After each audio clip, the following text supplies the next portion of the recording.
Hello, everybody.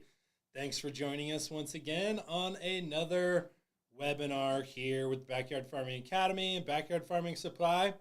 I am Tate Dooley. In today's webinar, we're going to be discussing Homesteading 101, but more specifically, how to plan out your stations. And you might be thinking right now, what is a station? What's a station inside of a homestead? Well, tune in because we're going to let you come on this ride with us and we're going to explore all the different types of station. But before we do, I want to dive into something that I'm really excited about, and that is our Seeds of Abundance giveaway. It has a value of about $6,500, and it includes everything that you need to be ready for this year's garden with an amazing seed selection, a seed starting rack, some LED lighting, some clone domes and some inserts and some trays, as well as one of my favorites, the Easy Clone 128 low profile growing system, complete with the Propagator Pro plugs. Now, I don't know if you guys have been following any of the YouTube action that we've been doing lately, but the kids got super excited to sow some seeds. I was really excited to sow some seeds. We're only about 11 or 12 days into the process, and it's been nice because finally this 2024 gardening season has officially started, and it all starts the second you put that seed into the plug, and it's super exciting. So make sure you go check out Backyard Farming Supply, YouTube, Instagram, Facebook, and all the socials to be able to see the journey that we have embarked upon. My favorite part is this year, I've got a ton of kiddos involved, and they are constantly coming over to the house every day after they get off the school bus and saying, hey, can we see the seeds? What's next? So thanks, kiddos. We really appreciate it.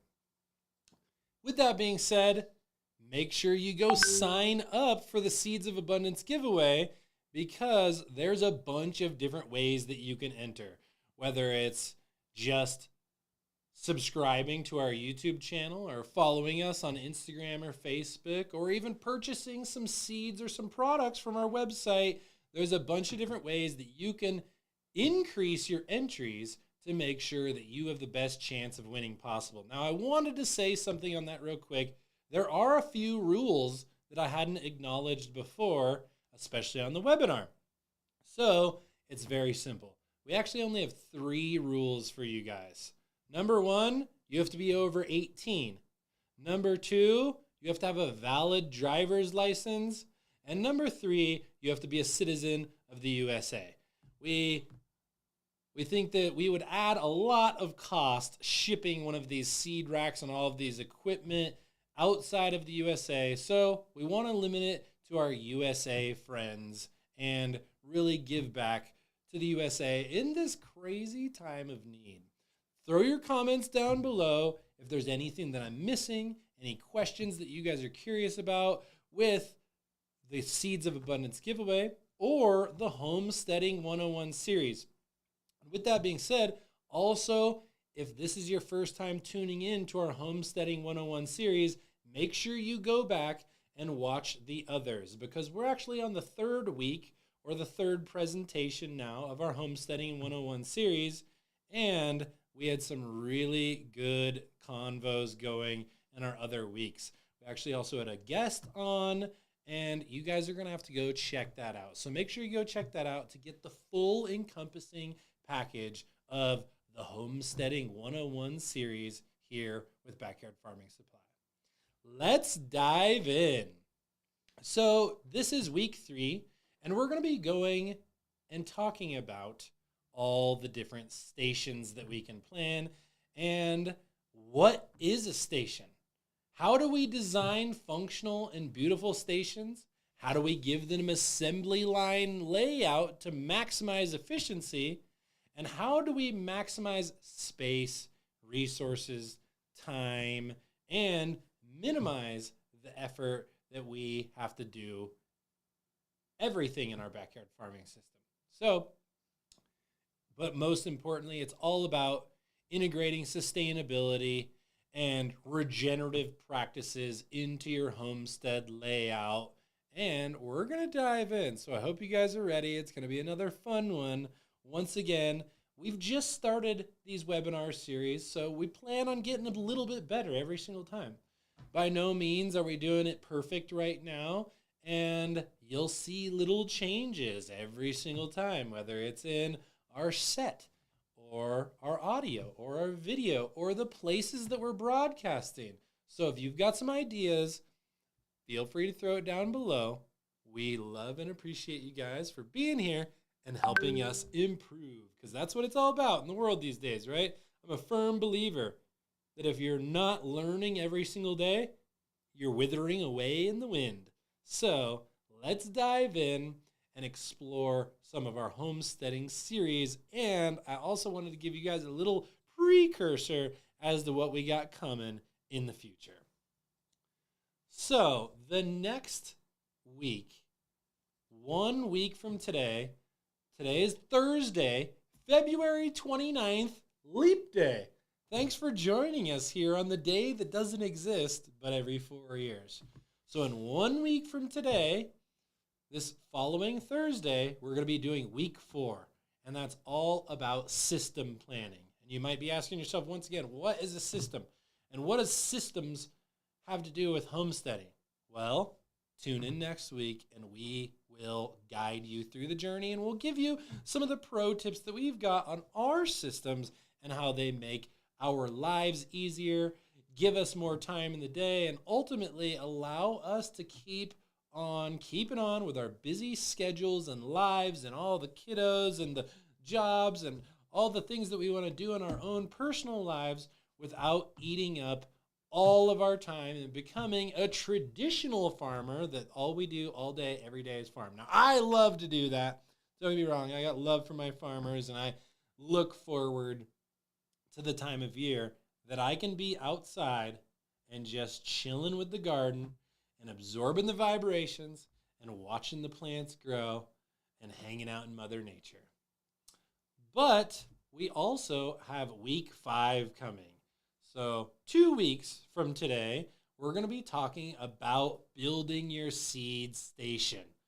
A lot of you guys have seen me talking about my seed starting station, my seed starting rack, and we're going to dive a little bit further into that.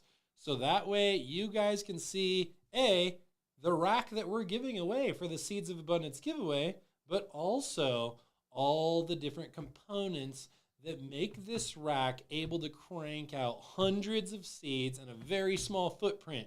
Only a 2 foot by 4 foot space is needed for the seedling rack, and you can grow well over 1,000 seedlings in that rack if you really want to. So let's dive in and make sure you keep following us, because the seed starting rack and station week 5 is coming. But let's dive in today. So we're going to be talking a little bit about our stations and station planning. And once again, this is my house. This is a little 3D render that we did of my house and the backyard farm that I've got that we're so blessed to have. And it was kind of funny, you know, and I'll get a little bit more into this later on. But when this all started, we didn't know that we were going to be where we were headed. And we didn't know that we were going to be here even today. We just started probably where you are, saying, hey, I want to grow some food, and I want to make it as easy as possible because I got a whole lot of stuff to do during the daytime. Well, that's really where we started as well. And that is where the idea of these stations really came about. And when you plan your stations, it empowers you to have a more optimized garden with higher production and even more diverse flavors than you could imagine. So, first thing is you're going to want to organize your homestead effectively. You're going to kind of want to take your property, whether it's even a balcony or a big backyard or a backyard, front yard, side yard, or whatever it is, and you're going to want to map it out. And then you're going to want to figure out where your utilities are. You're going to want to figure out where your sun is coming from and any trees that might be shading your garden features so you can maximize shady crops versus full sun crops and your resources. Because efficiently managing your resources and minimizing waste while maximizing your production is really the name of the game when it comes down to station planning at the end of the day. But it's also about creating that self-sustaining ecosystem with various stations and support benefits that allow them to benefit each other. How do we put our seed starting station in an area where it's easy and fast to sow more seeds or bring seeds out into the garden? And where would they be going? How do we maximize those different things? So we're going to keep diving in, and at the end of the day, we just want to help you to design the best, most efficient homestead possible. Functionality and optimization is absolutely key, and there's some tips and tricks to be able to minimize the steps back and forth throughout the garden, throughout the day, and how to make everything a little bit easier. So let's explore some of our homestead stations. The first thing is production stations. Like, where are you actually growing?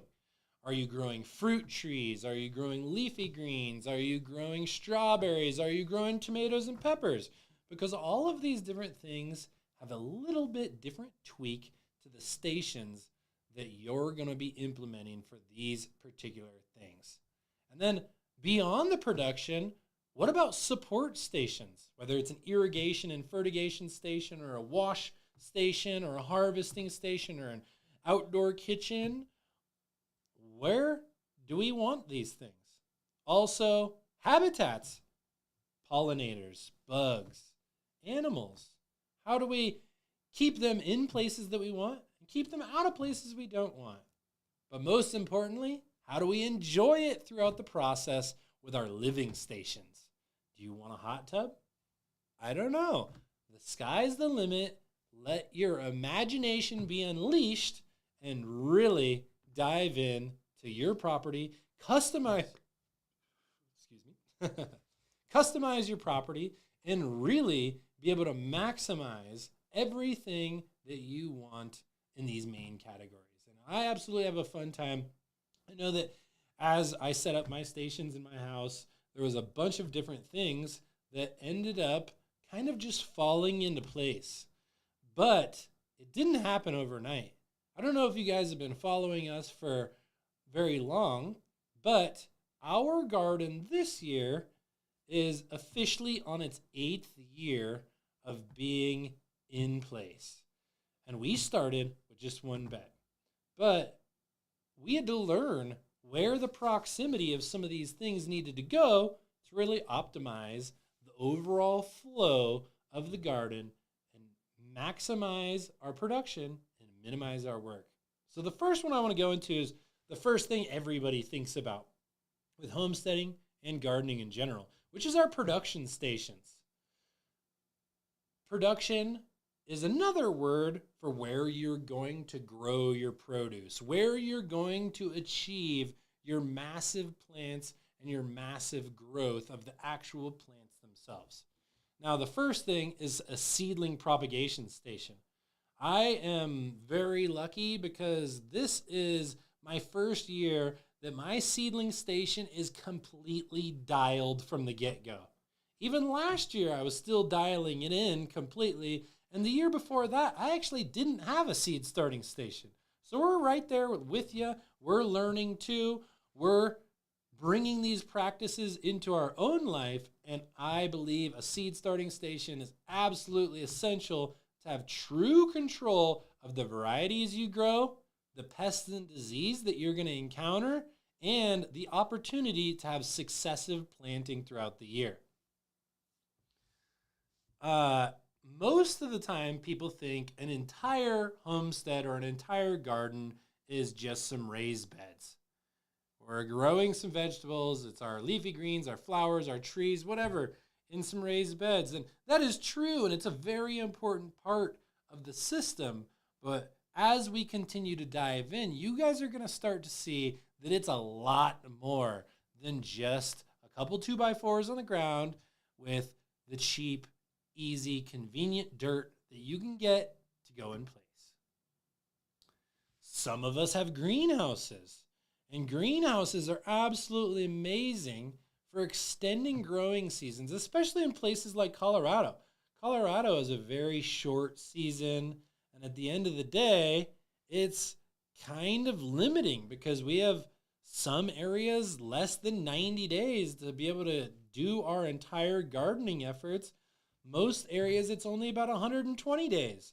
Some of you guys are super blessed and live in better agricultural zones. We're here in zone 5B in Denver, Colorado, and there's a lot better environments to grow in.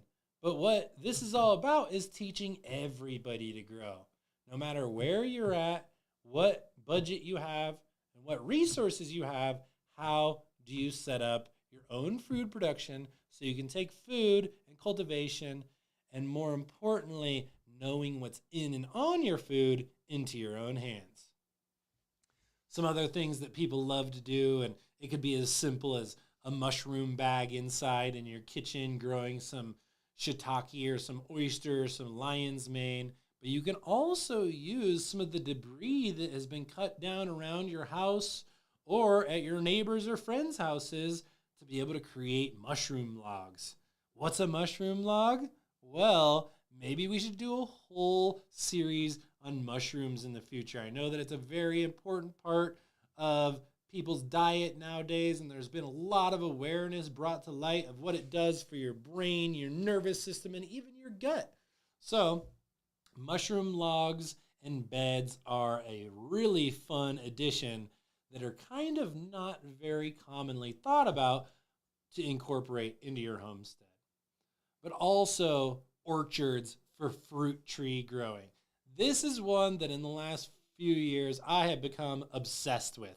Whether it was the fruit cocktail tree or a 4-apple graft growing 4 types of apples or peaches or pears or plums all on one tree, I have fallen in love with my fruit tree orchard. And just like my friends told me when I started to order my trees, they're like, hey, watch out because it's a slippery slope. And all of a sudden, you're going to be trying to order 30, 40, 50 trees, and you're probably not going to have room for them. So planning accordingly for how those things are going to grow in the future, and also bringing creative ideas into our fruit tree orchard design, trimming, and overall management is absolutely essential.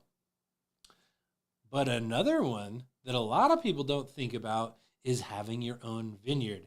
Whether it's for table grapes or you even want to mess around and do some of your own fermentations and wines, this is a little example of what my vineyard looked like in the very beginning.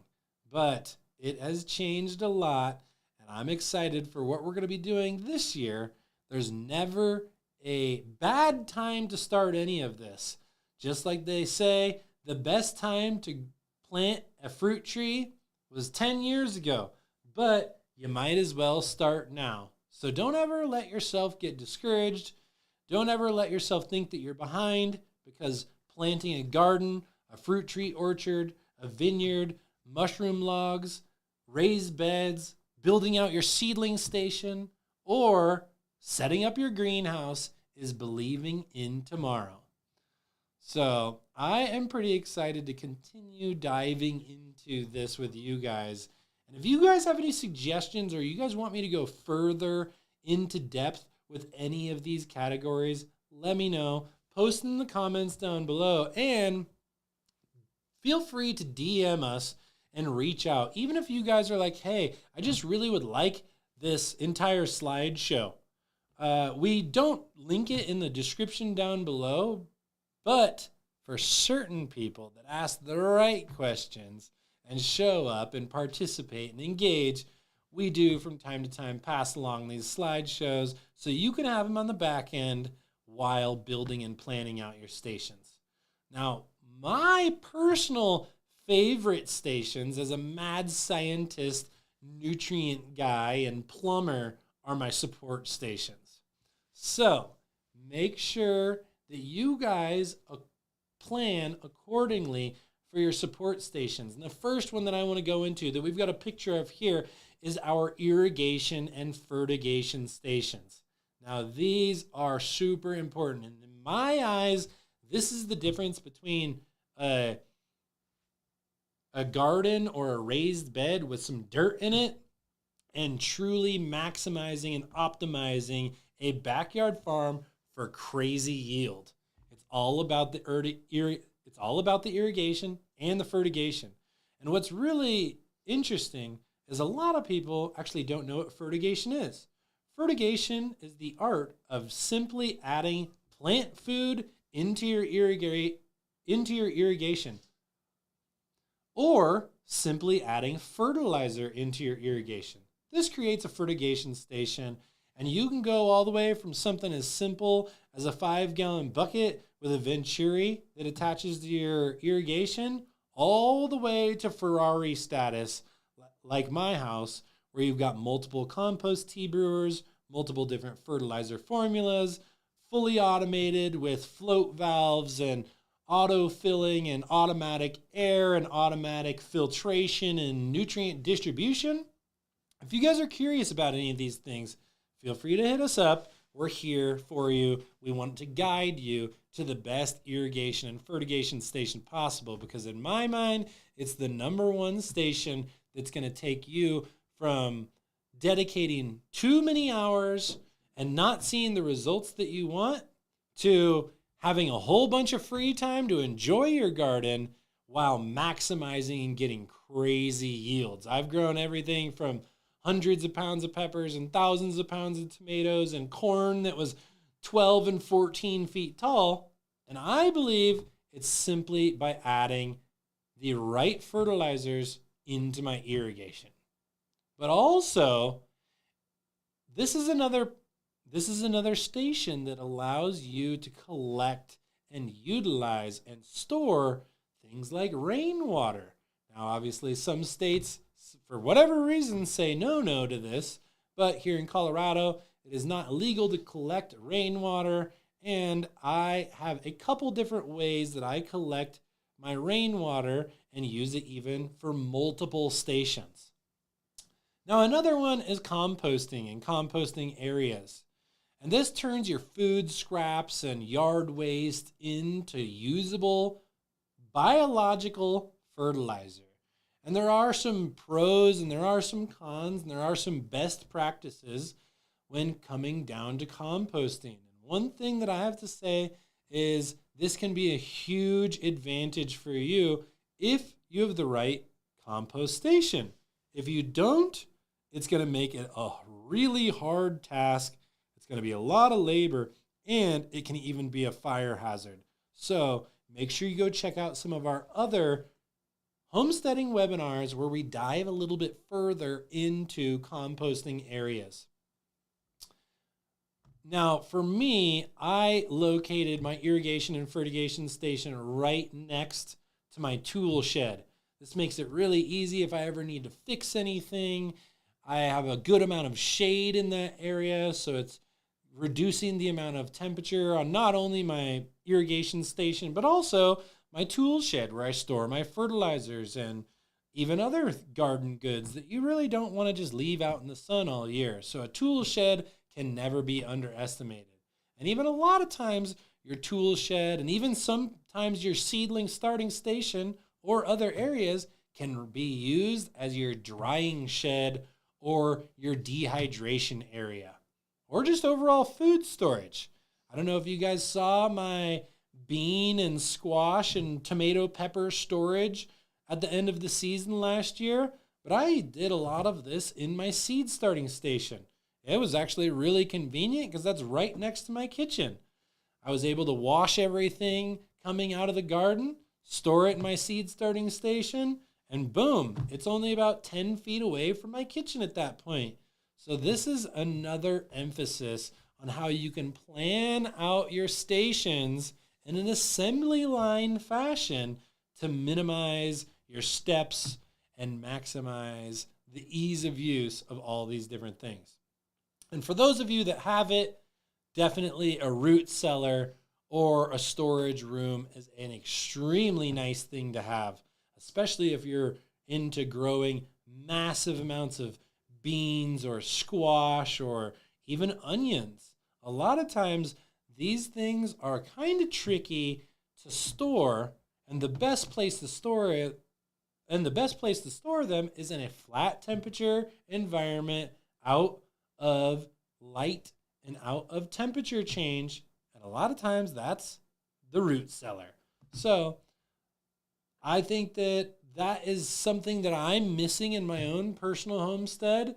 But hey, some of you guys might only have a root cellar and you don't have a sunroom, and that's where you want to pop your seeds. So a lot of these stations can be multi-use and really give you more bang for your buck, but take all of that into account while you're designing out your homestead. Because if you can put these things on your radar in the beginning and put a little bit extra thought into them, it's going to save you a whole lot of paper.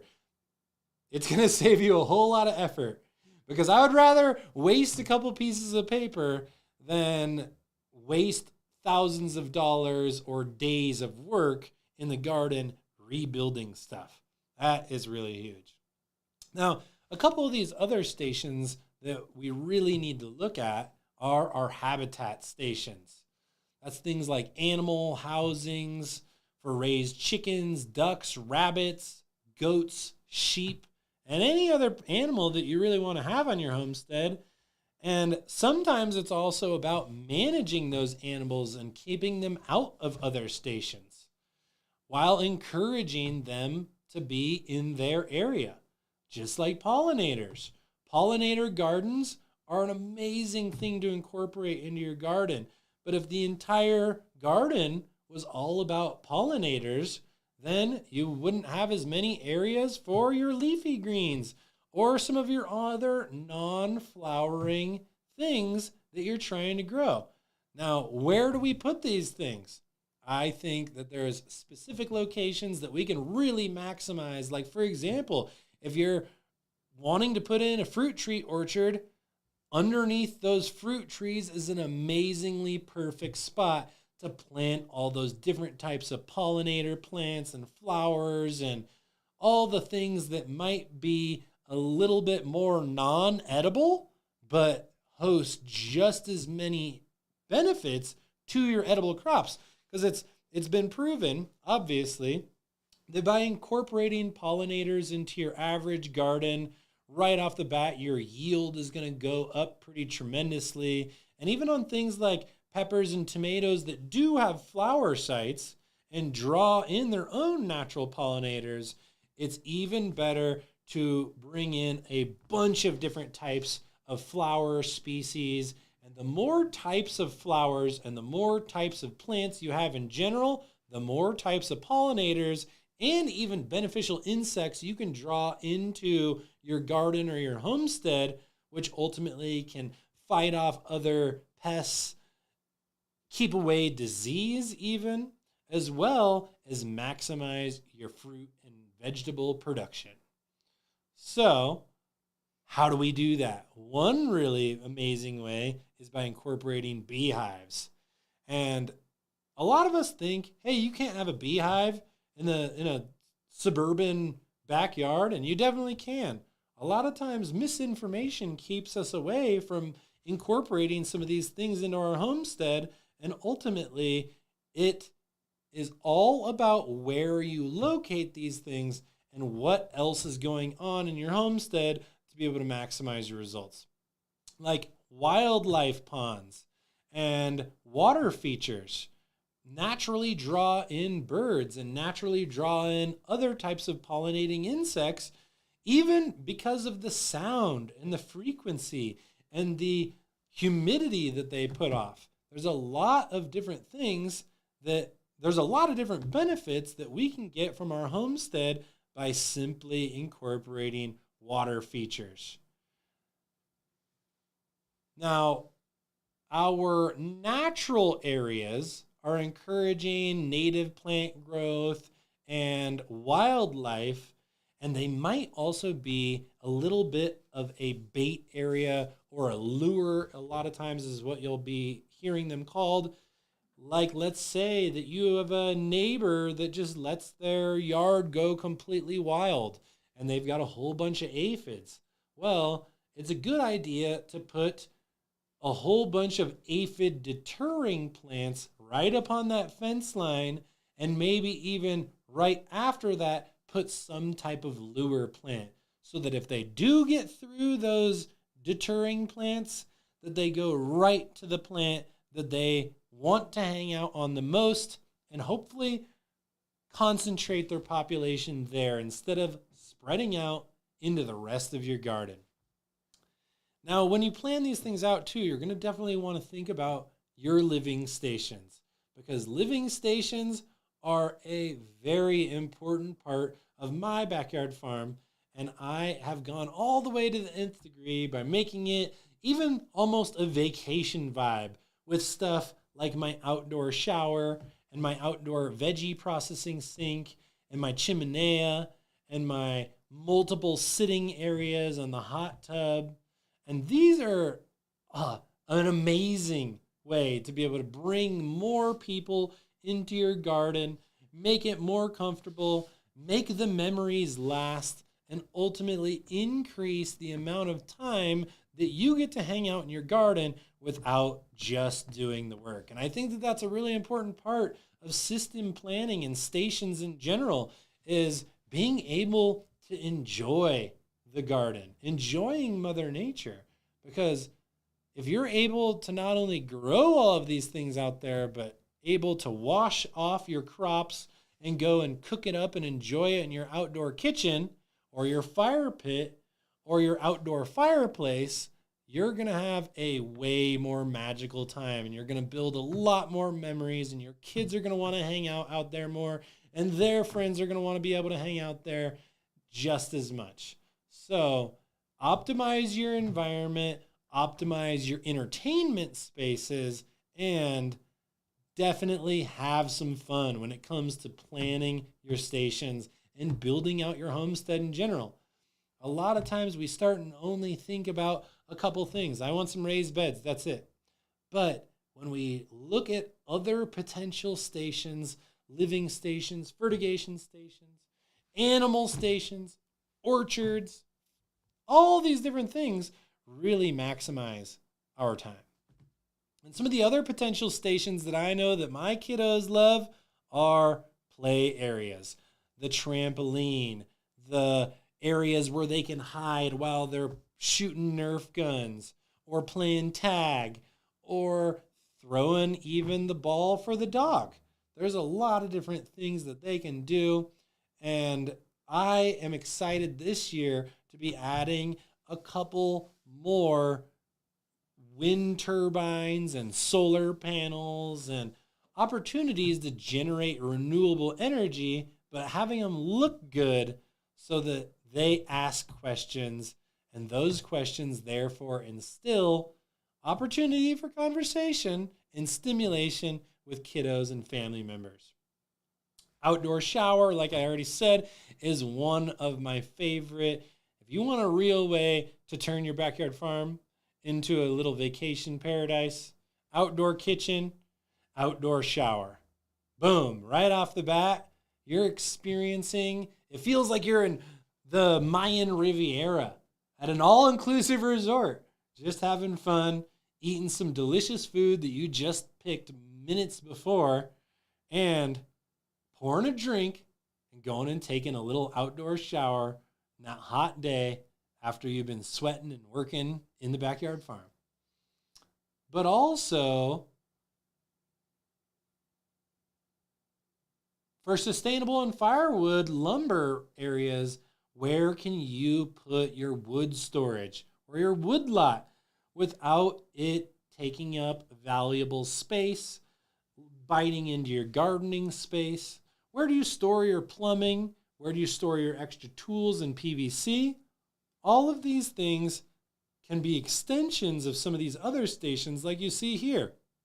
I actually made a trampoline deck outside right next to the trampoline for the kids. So first off, it's easy to get on and off, and I don't have to worry about a kid falling and hurting themselves. Also, it makes a nice rotation spot so that when kids are trading positions on and off the trampoline, they have an area to hang out and they feel like they're still in the party. But also, how do we use those outdoor decks or other things to be able to store PVC like you see here, or even wood for our fireplaces? This is really important, and it really, once you start thinking about it, there's so many pieces to a homestead further than just some garden beds. So we really appreciate you guys hanging out with us here in the Homestead 101 series and optimizing your property, building memories, instilling skills, and maximizing your homestead landscape. So before you design, assess your land. This is so important. Like I said, it's much easier to draw and even throw away a piece of paper or two than it is to go straight to work. Hey, I'll figure it out when it comes. We'll get there as the water crosses under the bridge, so to say, and ultimately continue reinventing your space. Because the more you measure your available area and consider existing structures and feature expansion, the more optimized your station and your homestead is going to be. Now, like I said earlier, sunlight is probably one of the most important. You can see in this picture here that I've got a gigantic tree right in the middle of my backyard homestead and my backyard farm. But am I going to take that tree out? No way. It's one of my favorite trees on the entire property. Yes, I could have more garden beds. Yes, some of the garden beds I have would probably get better light and things like that. But it's an absolutely essential and important area of my backyard farm to provide shade for the kids, provide a shady area for the dog, give me an area to cool down in between doing farming work. But it needs to be taken into account on the front end so that we can put our high light crops and our low light crops in specific areas. Also, what about our utilities? Where do we have access to our water? Where do we have access to our power? How about the proximity of these things to other existing features?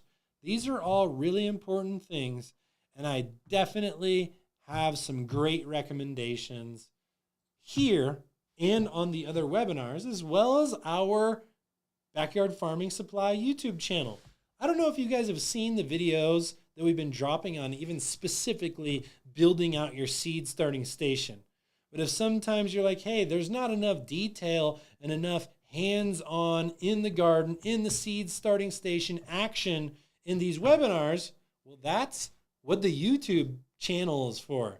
We are constantly dropping new content and updating, as well as creating more parts to more series to give you guys the max amount of details. And if you guys could do us a favor and please hit the like button, hit the subscribe button, hit that bell for notifications, and also pop some comments down below there, it really helps us out. It's priceless because that helps us to promote our algorithm to other people that might want to start growing their own food too and dive into this giant rabbit hole of self-sufficiency, self-sustainability, homesteading, backyard farming, and creating memories with our family. So we really appreciate the support. Not to mention, you're going to get to see the kiddos learning live in action over there as well. So we really appreciate that. Thanks for showing the love on all the different socials. But let's dive back in. So one thing that I can't stress enough in your own homestead is prioritizing your needs and your goals. Maybe your goals are only to grow leafy greens. Maybe your goals are to grow as much food as absolutely possible. Maybe your goals are to do as little work as possible and you just want a huge fruit tree orchard. Well, all of these individual goals can be mapped out on the front end, planned during the build out, and executed on the back end. So I'd love to know, what is your goal? Post in the comments down below. Are you trying to grow as much as you possibly can? Or is there a specific type of plant, fruit, or vegetable that you're really trying to produce? Or are you somebody like me? Sometimes I just like to go for maximum variety. It's kind of fun. When you grow 80 to 100 different types of peppers, tomatoes, or beans, and you're coming up on 300 different varieties of plants and flavors just between those three categories, it's magical. And when people come over to your outdoor kitchen or come to your barbecue, you can blow their mind. One of my favorite things to hear is, Tate, I go and travel all over the world. I eat all different types of food. I've been to organic marketplaces and farmers markets everywhere. And some of the food that I experienced in your garden, first off, I didn't even know existed. Second off, I did not know that something could taste like that. Like the pineapple tomato or the black strawberry tomato or even the 1,500-year-old cave bean, and how this really can excite people and get people diving into this gigantic and vast world of backyard farming. Now let's keep diving in. Some of the other things, obviously, that we've been touching on is creating your master plan. Map your dream. What do you see in your mind's eye? Where do you see people doing it? This is really, really important. You can stretch out your layout to your entire homestead, allocating space for each station, or just take advantage of the ones that you want. Consider sun and leave room for flexibility, but dive deep into individual stations with us here on the Homesteading webinar. So, some specific things that I want to talk about are size and layout. You know, my biggest thing right on the front end, especially with beds, is go as deep as you can. The more depth you have in your beds, the bigger the root mass, the more moisture they're going to retain. Therefore, the more forgivable conditions that you have, and ultimately, the better crops you're going to grow. It also gives you more flexibility in the long term too. If you're like, hey, I made this super deep bed as a carrot and an onion bed, but now I want to grow some monstrous tomatoes, boom. You don't really have to switch everything out, and you can kind of maximize specific features for more crop type throughout each year. And if you want to try to continue to maximize, it's all about that design. Now, materials is really important too. Maybe you are like, hey, I want to do this as cheap as absolutely possible, and I want to DIY as much of it from the things that I've got laying around, which we always encourage. Or maybe you're like me, where that's where you started, and over time, you really wanted to migrate to an overall aesthetic and an overall theme. Maybe it matches your deck. Maybe it matches your house. Maybe you just wanted all of your beds to match each other. Now, this is something really important to take into account too. Some people that I've talked to are like, hey, my house has stone and I want all of my beds made out of stone. Plan for that on the front end. If you're like, hey, I just want to be able to have something really nice looking for an effective budget that gives me the features that I want, consider common building materials, corrugated metal, laminated corrugated metal, 2x4s that are pressure treated and elemental treated, and a lot of different types of materials can really be optimized and maximized depending on your specific type of feature you're trying to build. And sometimes, too, this is all about the accessibility. One of my favorite features that I've got at my garden, on top of all of my beds. I've got a 6-inch and an 8-inch wide sitting ledge. This makes it really, really nice because my beds are about 32 to 36 inches up off the ground. I've got a 6 to 8 inch stool or seat everywhere I go. So it's kind of funny. If I really wanted to, I could probably seat hundreds of people out in my garden if they were sitting around all of my garden beds, and none of them would be in any pain. You're not bending over and breaking your back to pick weeds or to trim your plants or to even just chill in the garden. There's a space everywhere for accessible sitting and accessible working without painstaking back-breaking work. That's one of my least favorite things about in-ground gardening is it's not easy to work on, and right off the bat, it's going to put that little thought into the back of your mind of, do I really want to bend down and pick up this weed? I'll save it for weeding day. Or, hey, what about that leaf off the bottom of that tomato plant? It's hanging down into the soil. Hey, I'll save that for trimming day. It's a lot more apt that if you have your accessibility and your garden features planned out for continued maintenance, that you're going to do the small maintenances every single day to really make gardening a lot more enjoyable, a lot easier, and ultimately reduce the amount of work on those big work days because it's not that hard to do. You're like, hey, I might as well pick up a weed because my beds are 32 inches up off the ground, and I'm picking a weed. Might as well trim a couple plants off the bottom of this tomato plant as well. So match your accessibility, your aesthetics, your materials, and your size and layout all around your dream plan for your master garden. That's what it's all about. Now, I don't know if you guys have checked out the seed starting blueprint, but go over to byf.academy. This is where we have got our seed starting blueprint. Are you sick of poor germination? Are you sick of spending money on seeds and not getting the results that you want? Or going and buying plants and starts from big box stores that ultimately bring pest and disease into your house?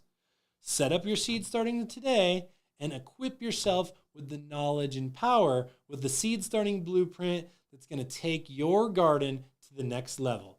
Click the link down below because we've got a really good deal going on the seed starting blueprint right now, and you guys don't want to miss out on that.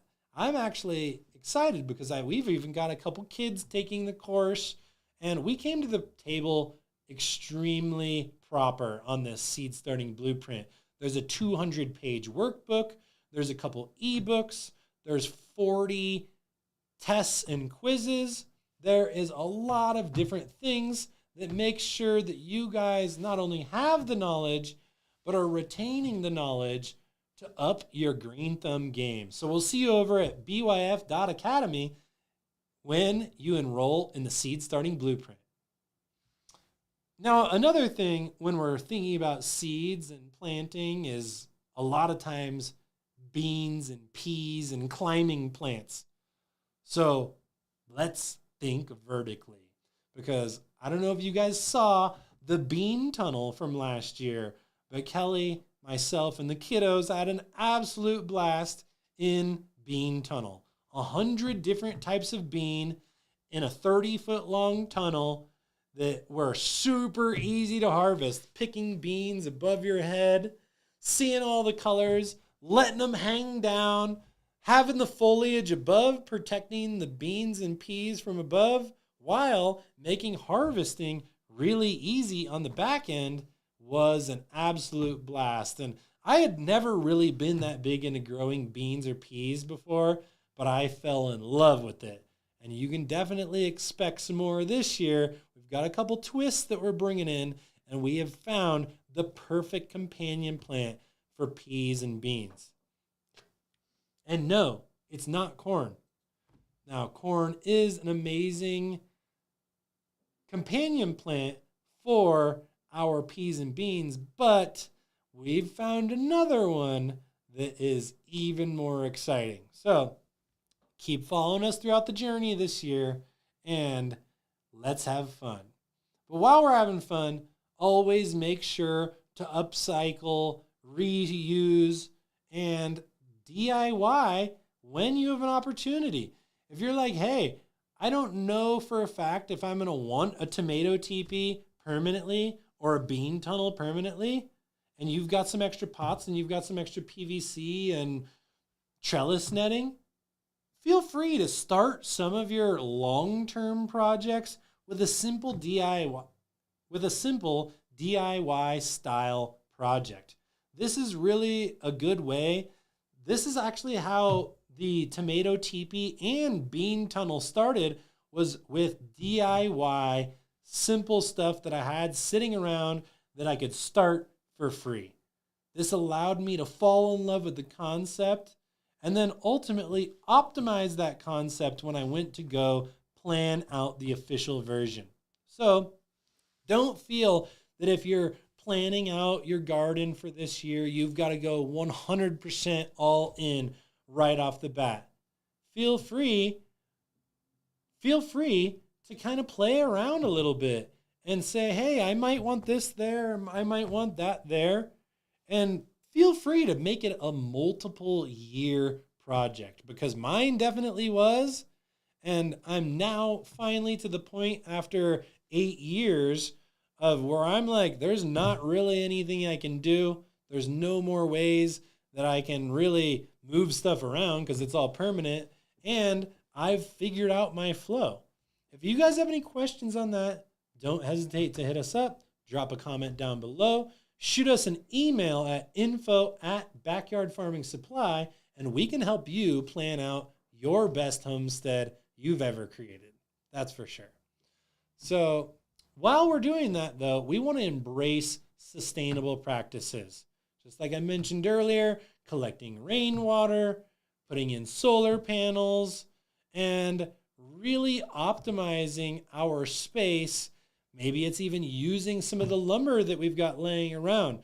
Maybe it's using some tree stumps and some extra wood to be able to build beds or to fill the bottoms of beds. There's a lot of different ways that we can save money, reuse our resources that we already have, and embrace sustainable practices. Explore renewable energy sources like solar panels and wind turbines. I think that this is one that can be a great thing that's put right next to your irrigation station, right next to your tool bed, or right next to your tool shed. And ultimately, if you've got a tool shed with a little bit extra area, why not throw in an inverter, a battery bank, and hook it up to some solar panels to be able to power those bigger pumps that you need for your irrigation. Now, remember, guys, yes, I know it sounds like a lot, but getting started is the best thing. And maybe you're like, hey, I just need to get started. This is actually where we started. At the end of the day, we started with one 5-foot by 10-foot bed. And at that particular time, I was traditionally more of an indoor and a greenhouse grower because of the nature of Colorado, the environment, and just where I was in my life at that point in time. I had just bought my new house. I didn't have enough time to really know what I wanted to grow. My kids were way younger and definitely still more on, even my daughter wasn't even born yet. So I was just in a whole different life cycle. And at the end of the day, I really didn't know what I know now about building out a backyard farm or a homestead, that's for sure. And if I would have tried to have planned it all out then and saw the vision of where I'm at now, I probably would have gotten it a little bit wrong. And it does take just doing it and getting out there and getting started is really, really important. I look at these pictures and I laugh because you can see my kind of trellis here for my pumpkin plant. I just had a piece of PVC and I was like, I had some extra teas and I was like, I'm going to put it just leaning off because I didn't want it just breaking going over the side of the bed. But I wanted to kind of mad scientist around and see what type of results I could get. So I made this goofy little that was totally in the way. And we all got to start somewhere. Now, hopefully, by tuning into these webinars, checking out our YouTube channel, and also purchasing the Seed Starting Blueprint, you'll be able to accelerate your mind's eye and create your dream garden a heck of a lot quicker. That's really why we started Backyard Farming Supply, is we saw the work and the evolution that it took, even for us as people who'd already started an organic fertilizer company and already had years and years of experience growing indoors and in greenhouses. We're like, hey, let's have some fun outside too. But we had to get started. And as we got started, it opened up this whole new world of backyard farming. And the more that people came over to our backyard garden and farm, they continued to say, you know what? Dude, you guys are really onto something here. I have never seen a backyard farm or garden like this. This looks like a miniature homestead. And can you come over to my house and teach me how to do this and teach me how to trench my plumbing or where to put my irrigation station or what fertigation even is? And it's been a beautiful ride. And we've got to thank you guys, because without you guys, your feedback, your encouragement, your engagement, and the love and support that you guys have given, we probably wouldn't be here. So pat yourselves on the back as fellow backyard farmers, and remember, a well-planned homestead is a symphony of interconnected stations, each playing its part to create a harmonious and self-sustaining whole. Who knows where that came from? We pulled it out of the middle of thin air, but we think it sounds pretty good, doesn't it? And if you want to dive a little bit deeper, go check out our Amazon page. We've got a bunch of different books that we've linked over there, and these books and guides and websites can really guide you to embracing some of the things that we've taught about, programming and getting deeper into it in your mind and getting into the weeds a little bit and having fun with books like 40 Projects for Building Your Backyard Homestead by David Torbiz. By David Tott. Or The Backyard Homestead. Or the Backyard Homestead Book of Building Projects by Spike Carlson. Sorry, guys, I might be butchering some names, but, you know, it's hard to remember all of this stuff. That's for sure. And some good websites, as always, is the Farmer's Almanac, the National Sustainable Agricultural Information Service, and the Permaculture Research Institute. All of these places go hand in hand with Backyard Farming Supply and Backyard Farming Academy.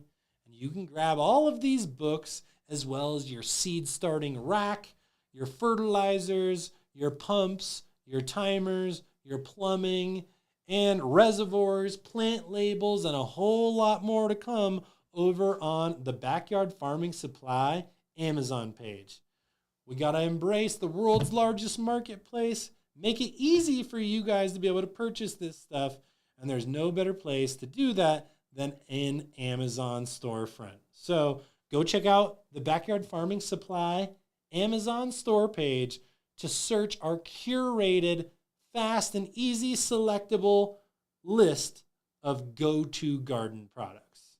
But also share your story, whether it's on Facebook with the Backyard Farming Academy, which is something that we're definitely inviting all of you guys who come to these webinars to join. Go on over to Facebook, check out BYF Academy, and join for free. You're going to find a nice building community of like-minded, sustainable people that want to take food into their own hands and be in control of what's in and on their food while building life skills with their family and creating amazing memories. So share your story on Facebook, follow us on Instagram, check us out on YouTube, and definitely head over to byfsupply.com for the Seeds of Abundance giveaway. We're super excited to announce who this winner's gonna be. Obviously, we have no idea yet because we're getting so much engagement from you guys, and it is really starting to blow up and snowball. So if you guys want to be able to start some amazing seeds with some amazing equipment and gear without spending $1, go check out the Seeds of Abundance giveaway. There's a whole bunch of ways that you can enter for free, and there's ways that you can get more entries by supporting our company so that we can continue sustaining this journey called backyard farming. I really appreciate the love and support. We'll see you next time on our next Homesteading 101